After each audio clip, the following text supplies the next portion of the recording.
it can be challenging to be happy. Have you ever had those moments where like you're actually doing something that you like, or you've had a planned event or an activity and you're there, but your mind is somewhere else, and maybe it's anxious and maybe it's worried, and you just like, damn, I didn't enjoy that. I wish I enjoyed that. I should have enjoyed that, but I didn't enjoy that, right? So I was just thinking about a story. Oh, hold on a second. Let me see here. Okay, I was just connecting the chat so I can see your comments coming in. Okay, so anyways, yeah, I was thinking about a story which reminded me of this for for this topic today, and that was a long time ago, many years ago. I belonged to a Tai Chi group back in Toronto. Wonderful group, and I did that for a number of years. In fact, I would still do it. I just have to find a group here.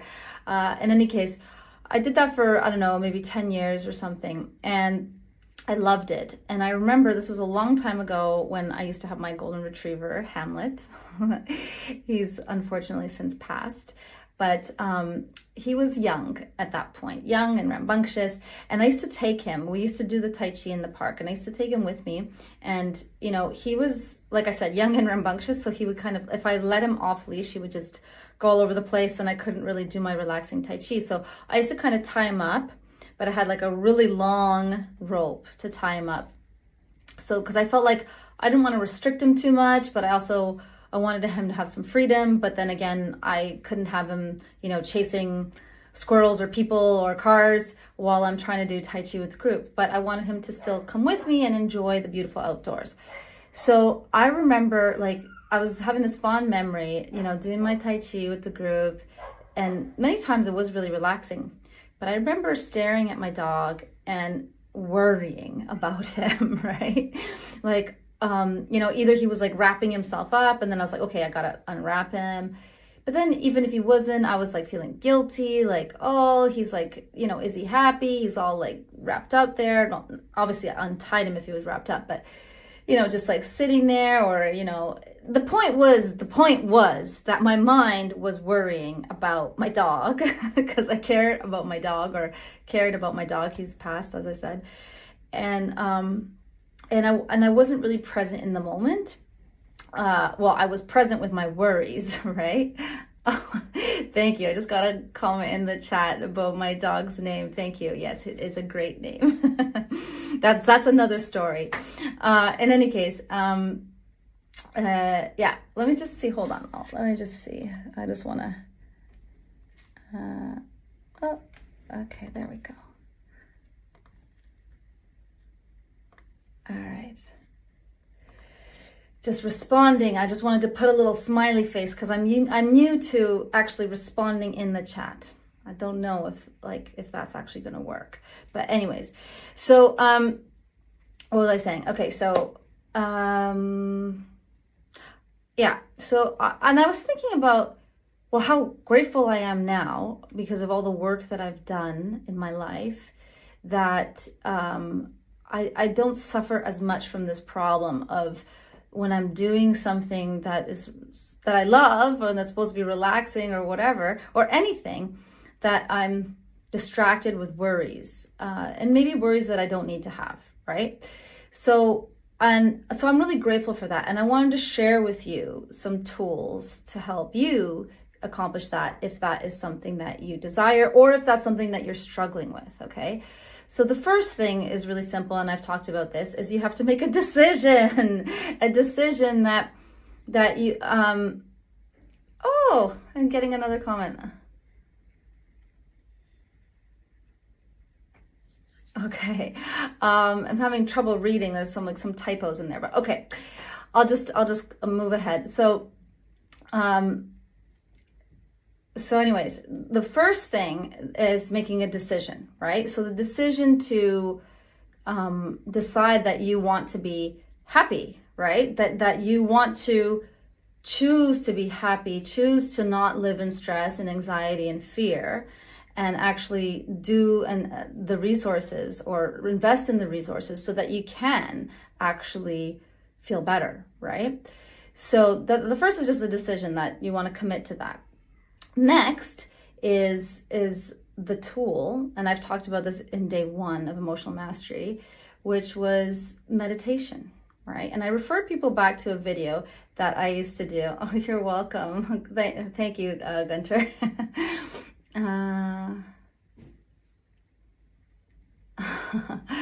Anyways, so getting back, I would refer people to back to my video of meditation for those who can't meditate, right? And I can refer you back to that video, but what I'm also going to do, in fact, is I'm going to actually give you some instructions here and now. So the first step, if you're going to do meditation practice, is decide how long you want to do it for. So maybe you could commit to 5 minutes or 10 minutes or 15 minutes, you know. And I had talked about in a previous live that, you know, I don't think it's like 5 minutes or 10 minutes is like kind of like committing to frustration, because it's really hard for you to get over the hurdles of like that come up when you start to meditate. So maybe that's like really feeling distracted and feeling crappy because maybe you're in a tough emotional space, or maybe some difficult emotions are coming up for you. Because often when you sit to quiet the mind actually gets really loud.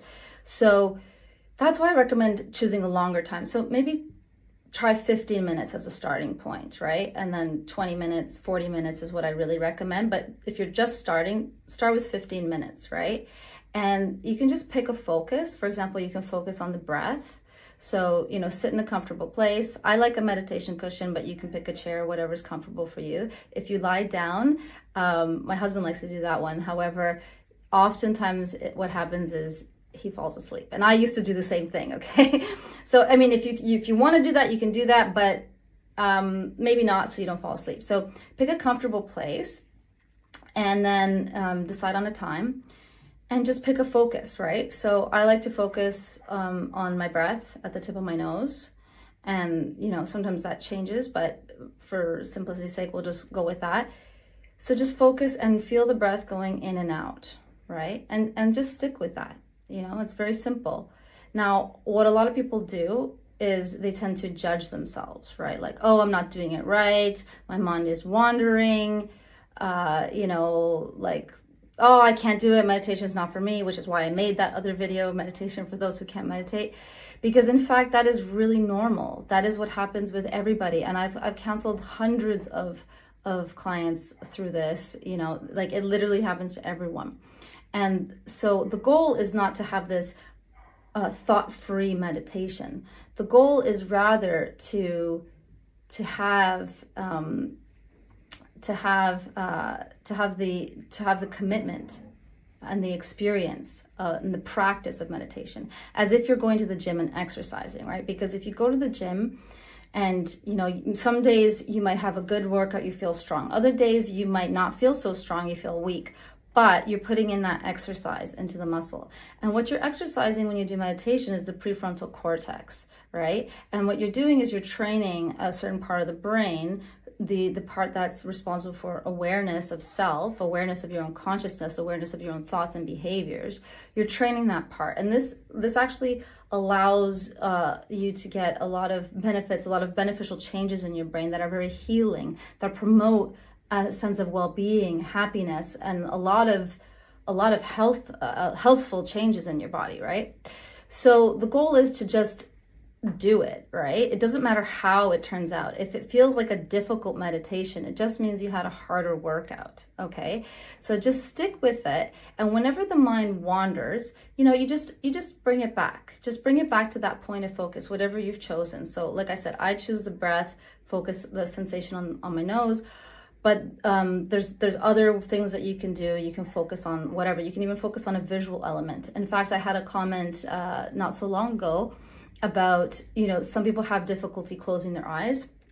And so they prefer to just do like a meditation focusing on an object. So you could be like a candle or literally any object that you just keep your focus there. And anytime the mind wanders, just bring it back. And I talk about like, bring it back with gentle kindness, bring it back with curiosity, right? Because when you're doing that self-reprimanding thing of like, you know, like, wow, damn it, my mind is wandering again, getting like mad at yourself, then that's just you getting mad at yourself, and notice that pattern. Like, oh, I'm pretty hard on myself, right? If that's happening for you. And if it's not happening for you, great. It's one less thing to kind of like work through.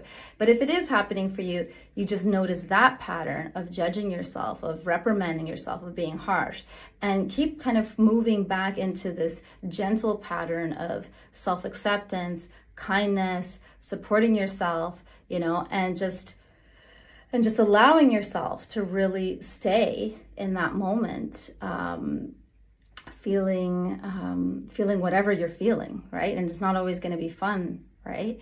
So anyways, this is the practice. This is the road to success. Meditation, as I've talked about before, I think even in the first day, is really an incredible tool to give you that awareness. So not only will it make you happier on average every day, but in those moments, like when I was with my dog in the park, it would give me the opportunity, if I had the mindfulness, to be like, oh, I'm worrying about things that I don't need to be worrying about right now. And the awareness to be able to say, hey, I want to choose to focus on something different. I'm going to choose to focus on the practice that I'm doing right now, the Tai Chi that I'm doing right now, you know, or whatever it is, you know, like if you're having fun with your son or daughter or your significant other, or, you know, just reading a book or listening to a book. Mine wanders a lot sometimes when you listen to a book. So when you put in the extra time to exercise the practice of meditation, you can reap the rewards in your daily life by having that mindfulness and, you know, that awareness to choose to bring your focus back to a happier to something that will give you a happier state. Okay, so I hope this helps.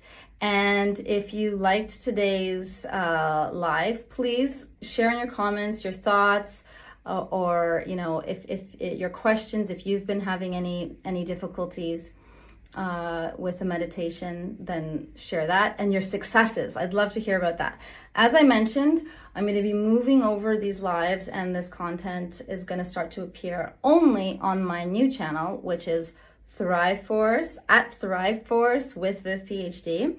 So today, I believe, will be the last day you can see it here. So if you want to see it, please go over there and subscribe. It helps support the channel and it feels really nice. So please do that. And I'd love to hear from you as always. So you can leave your comments, and remember, like, follow, share, all that good stuff, and see you tomorrow.